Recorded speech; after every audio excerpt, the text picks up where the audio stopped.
साथियों नमस्कार, वंदे मातरम। आज हम राजस्थान के जनजातीय आंदोलन पढ़ेंगे। राजस्थान में मुख्य रूप से भील और मीणा जनजाति के आंदोलन प्रसिद्ध है, जिसमें से मीणा जनजाति के द्वारा जयपुर में चलाया गया जनजातीय आंदोलन था और भीलों के जनजातीय आंदोलन को दो भागों में बांट करके देखते हैं। जनजातीय आंदोलन के इसी क्रम में सबसे पहले हम भीलों में जन जागृति लाने के बारे में चर्चा करेंगे। भीलों में जन जागृति लाने का श्रेय स्वामी दयानंद सरस्वती जी को जाता है। राष्ट्रीय और आध्यात्मिक स्तर के इस नेता के द्वारा 10 अप्रैल 1875 को बम्बई में आर्य समाज की स्थापना की गई थी। स्वामी दयानंद सरस्वती वैदिक सभ्यता के समर्थक थे। स्वामी जी ने मुख्य रूप से शुद्धि आंदोलन चलाया था। वेदों की ओर लौटो, इनका प्रसिद्ध कथन आज प्रसिद्ध है। स्वामी जी राजस्थान में भी 3 बार आए थे। राजस्थान में सर्वप्रथम करौली में 1865 में आए थे और राजस्थान में करौली में आने के पश्चात 4 स्वशब्द दिए थे, जिनमें स्वराज, स्वभाषा, स्वप्रेम और स्वराष्ट्र आते हैं। दूसरी बार स्वामी जी राजस्थान में 1883 में उदयपुर में आए और इन्होंने परोपकारिणी सभा की स्थापना मेवाड़ में की थी, जिसके प्रथम अध्यक्ष मेवाड़ महाराणा सज्जन सिंह को नियुक्त किया गया था। तीसरी बार राजस्थान में स्वामी जी 1883 में जोधपुर में आए थे। जोधपुर में तत्कालिक शासक जसवंत सिंह द्वितीय अपनी प्रेयसी नन्ही जान के चक्कर में, विलासिता के चक्कर में आकंठ डूबे हुए थे। विलासिता की इस पराकाष्ठा को देखते हुए स्वामी जी ने जोधपुर के शासक जसवंत सिंह को खूब लताड़ सुनाई, जिससे उनकी प्रेयसी नन्ही जान, जो एक नृत्यांगना थी, क्रोधित हो गई और स्वामी जी को भोजन में विष दे दिया था, जिससे स्वामी जी बीमार हो गए और उनका उपचार के लिए उन्हें अजमेर ले जाया गया, लेकिन अजमेर ले जाते समय ही उनकी मृत्यु हो गई। स्वामी जी की स्मृति में ही अजमेर में इनकी समाधि बनी हुई है। इन्हीं स्वामी जी से प्रेरणा पा करके गुरु गोविंद गिरी ने भीलों में जन जागृति लाने का अथक प्रयास किया था। अब हम भीलों के जो मुख्य रूप से आंदोलन चलाए गए थे, 2 आंदोलन थे, उनके बारे में विस्तार से वर्णन करेंगे। प्रथम जो भीलों का आंदोलन था उसे भगत आंदोलन के नाम से जाना जाता है। इस भगत आंदोलन के प्रणेता, संचालक गुरु गोविंद गिरी को माना जाता है। गुरु गोविंद गिरी का जन्म 1858 में डूंगरपुर जिले के बांसिया गांव में एक बंजारे के परिवार में हुआ था। गुरु गोविंद गिरी का जो कार्य क्षेत्र है वो बांसवाड़ा जिले के मानगढ़ धाम में स्थित था। इसी कार्यों को आगे बढ़ाते हुए सन 1883 में गुरु गोविंद गिरी ने सिरोही में संप सभा की स्थापना की थी। इस संप सभा का स्थापना का मुख्य उद्देश्य भीलों को उनके मूल अधिकारों के प्रति जागृत करना था। इस संप सभा का वार्षिक अधिवेशन मानगढ़ बांसवाड़ा में प्रतिवर्ष होता था। संप सभा का जो प्रथम अधिवेशन था 7 दिसंबर 1908 को मानगढ़ में हुआ था। ऐसे 6 सम्मेलन जो प्रतिवर्ष आयोजित होते थे, सफलतापूर्वक आयोजित हो चुके थे, लेकिन जो 6ठा अधिवेशन शांतिपूर्वक चल रहा था 7 दिसंबर 1913 को, उस सम्मेलन पर अंग्रेज़ों की कुदृष्टि पड़ी और मेवाड़ भील कोरप्स नाम की एक सैनिक टुकड़ी ने अंधाधुंध गोलीबारी कर दी। उस गोलीबारी में लगभग 1500 भील मारे गए। इस हत्याकांड को मानगढ़ हत्याकांड के नाम से जाना जाता है। गुरु गोविंद गिरी को गिरफ्तार कर लिया जाता है और आंदोलन समाप्त हो जाता है। गुरु गोविंद गिरी ने अपना अंतिम समय गुजरात में कंबोई नामक स्थान पर व्यतीत किया था। गुरु गोविंद गिरी ने बुरटिया नी मानू रे नी मानू इन बोल के साथ गीत गाया, जो आज भी भील बहुल्य क्षेत्र में सहर्ष गाया जाता है। इस प्रकार भीलों के प्रथम आंदोलन यानी भगत आंदोलन को कुचल दिया गया था।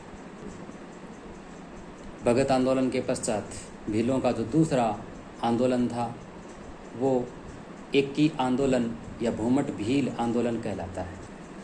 एकी आंदोलन का मुख्य उद्देश्य भीलों में एकता स्थापित करना था। एकी आंदोलन भील बाहुल्य क्षेत्र यानी दक्षिणी राजस्थान के जो पठारी भील बाहुल्य क्षेत्र कहते हैं, जिसको भूमट क्षेत्र भी कहते हैं, वहीं चलाया गया था, इसलिए इसे भूमट भील आंदोलन भी कहते हैं। एकी आंदोलन या भूमट भील आंदोलन के प्रणेता मोतीलाल तेजावत को माना जाता है। मोतीलाल तेजावत का जन्म उदयपुर जिले के कोल्यारी गांव में हुआ। मोतीलाल तेजावत के दो उपनाम हैं, भीलों का संत माऊजी तथा दूसरा आदिवासियों का मसीहा। थोड़ा संत माऊजी के बारे में चर्चा कर लेते हैं। संत माऊजी ने आदिवासियों का कुंभ कहे जाने वाले बेणेश्वर धाम, जो कि सोम, माही और जाखम नदियों के त्रिवेणी संगम पर स्थित हैं, वहाँ माघ पूर्णिमा को भरने वाले मेले का सर्वप्रथम शुभारंभ किया था। तत्पश्चात प्रतिवर्ष आज तक लगातार आदिवासियों का कुंभ भरता है। मोतीलाल तेजावत ने अपनी कर्म स्थली मातृकुंडिया धाम, तहसील रासमी, जिला चित्तौड़गढ़ को बनाया। मातृकुंडिया को राजस्थान का हरिद्वार कहते हैं। मोतीलाल तेजावत ने भीलों के लिए 21 मांगों का एक मांग पत्र तैयार किया, जो मेवाड़ की पुकार के नाम से प्रसिद्ध है। 7 मार्च 1922 को भीलों ने मोतीलाल तेजावत के नेतृत्व में अजमेर के नीमड़ा गांव में एक सभा का आयोजन किया। इस सभा पर भी मेवाड़ भील कॉर्प्स के द्वारा गोलीबारी की गई, जिसमें लगभग 1200 भीलों की मौत हो गई। मानगढ़ हत्याकांड के 9 वर्ष 9 माह बाद घटित इस घटना को नीमड़ा हत्याकांड कहते हैं। इसलिए नीमड़ा हत्याकांड 7 मार्च 1922 को घटित हुआ था। इससे पहले 7 दिसंबर 1913 को मानगढ़ हत्याकांड के बाद ये नीमड़ा हत्याकांड भीलों में उग्रता का कारण बना। नीमड़ा हत्याकांड के बाद आंदोलन और ज़्यादा उग्र हो गया। बढ़ती हिंसा को देखते हुए गांधी जी ने हस्तक्षेप किया और मोतीलाल तेजावत को अंग्रेज़ों के समक्ष आत्मसमर्पण करने को कहा। मोतीलाल तेजावत ने गांधी जी का सम्मान करते हुए अंग्रेज़ों के समक्ष आत्मसमर्पण कर दिया और आंदोलन समाप्त हो गया। इस प्रकार भीलों के द्वारा 2 आंदोलन चलाए गए थे, भगत आंदोलन और एकी आंदोलन। इस प्रकार भील आंदोलन के पश्चात राजस्थान में जनजाति आंदोलनों में प्रसिद्ध है मीणा जनजाति आंदोलन। मीणा जनजाति आंदोलन ठक्कर बप्पा के द्वारा जयपुर के आसपास क्षेत्र में चलाया गया था। मीणा के द्वारा जो आंदोलन किया गया था, उसके पीछे अंग्रेज़ों द्वारा बनाए गए 2 कानून थे, जिसमें पहला कानून है आपराधिक जनजाति कानून 1924 यानी क्रिमिनल ट्राइब्स एक्ट 1924, और दूसरा कानून था जयपुर राज्य जरायम पेशा कानून 1930। इन दोनों कानूनों के तहत प्रत्येक मीणाओं को, चाहे बच्चा है, महिला है, युवा है, प्रतिदिन पुलिस चौकी में अपनी उपस्थिति दर्ज करानी पड़ती थी। इन दोनों कानूनों का मीणाओं ने विरोध किया तथा 1933 में मीणा क्षेत्रीय महासभा तथा अप्रैल 1944 में जयपुर राज्य मीणा सुधार समिति का गठन किया। जयपुर राज्य मीणा सुधार समिति के अध्यक्ष पंडित बंशीधर शर्मा को बनाया गया। जयपुर राज्य मीणा सुधार समिति के प्रयासों के फलस्वरूप महिलाओं और बच्चों को प्रतिदिन की जो हाजिरी दी जाती थी उसमें छूट दी गई थी।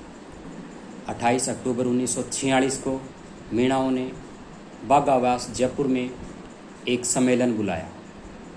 बाघावास सम्मेलन में सभी चौकीदार मीणाओं ने अपने पद से त्यागपत्र दे। 28 अक्टूबर 1946 के बाघावास सम्मेलन के पश्चात से ही सभी मीणा इसी दिन को मुक्ति दिवस के रूप में मनाते हैं। आज़ादी के बाद तक ये कानून लगातार जारी रहे थे। अंततः आज़ादी के बाद 1952 में भारत सरकार ने इन दोनों कानूनों से मीणाओं को मुक्त किया तथा उनका जो आंदोलन है वो अंततः समाप्त हो गया। इस प्रकार राजस्थान में जनजातियों के द्वारा दो आंदोलन चलाए गए थे, भील जनजातीय आंदोलन और मीणा जनजातीय आंदोलन। इसके बारे में अपने पढ़ने का प्रयास किया था। मुझे आशा ही नहीं पूर्ण विश्वास है कि प्रत्येक प्रतियोगी को जो राजस्थान की विभिन्न परीक्षाओं में शामिल हो रहा है वो अवश्य लाभ होगा। इसी आशा से कि आगे आने वाला वीडियो भी आप लोगों की सेवा में अतिशीघ्र उपलब्ध होगा। तब तक प्रत्येक साथी को वंदे मातरम। जय हिंद।